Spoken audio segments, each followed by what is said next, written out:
Beautiful butterflies. Happy Thursday. I'm going to put this out. All right. So this is my hot take on the RICO of Puffy finally emerging. Now, I just said last night that it appears like, where's the RICO? This is just a bunch of domestic violence charges, excuse me. But today I heard about the RICO. The RICO case is forming.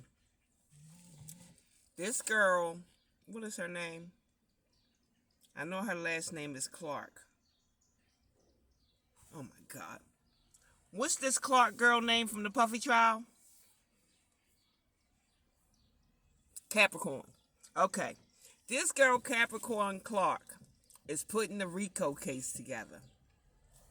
She's talking about how she was kidnapped to go and kill Kid Cudi, which of course hadn't occurred, but she was kidnapped. She talks about how he set her up on some fake "you stole my jewelry" bullshit. So he had her in a lie detector test for 5 days in a row, saying that if she didn't pass the lie detector test, he was going to throw her into the East River. Now you involving other people, because there was the polygrapher.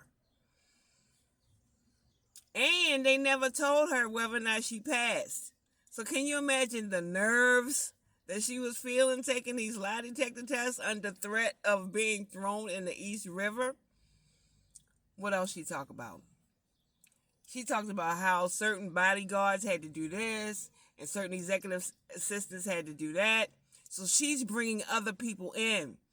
See, in order to have a RICO charge, there have to be other people, because RICO is for crime organization, for organized crime.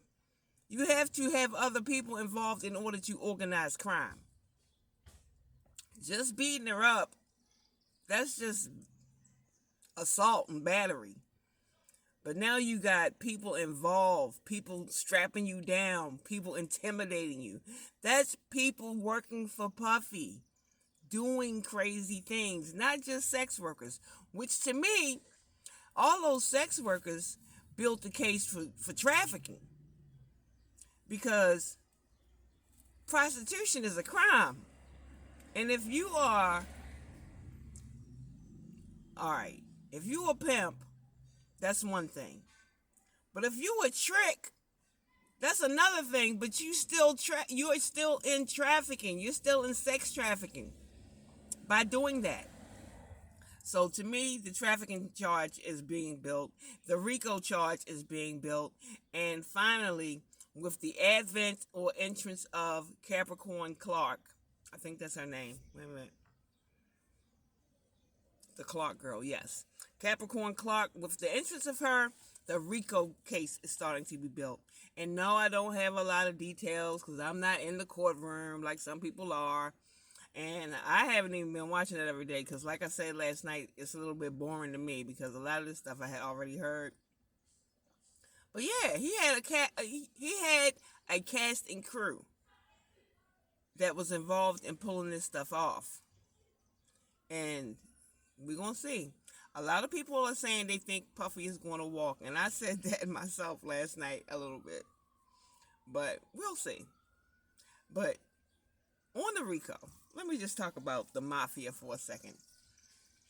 If you remember that movie, Goodfellas, they had the people that was pimping out the hoes. They had the people that was selling cigarettes. They had the people that was the muscle, people breaking kneecaps and people putting people in, wrapping them in concrete and dropping them in the water or whatever the case may be. Puffy is kind of sort of, oh yeah, they had the people with the truck selling the cigarettes. So you have, and I guess some people watch The Sopranos too. It's the same thing. We talking about Paulie. Puffy has to have a Paulie around in order for this RICO case to stick.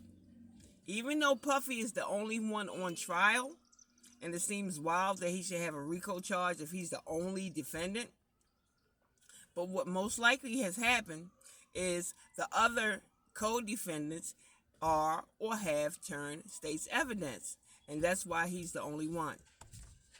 So I really don't know if I'm right or wrong. I'm kind of sort of getting more and more interested now that this Capricorn Clark girl has talked. So we'll see.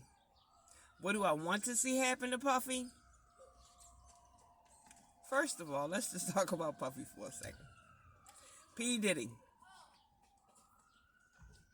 I can remember it must have been around 95, 96, 97, something like that. I'm not sure, but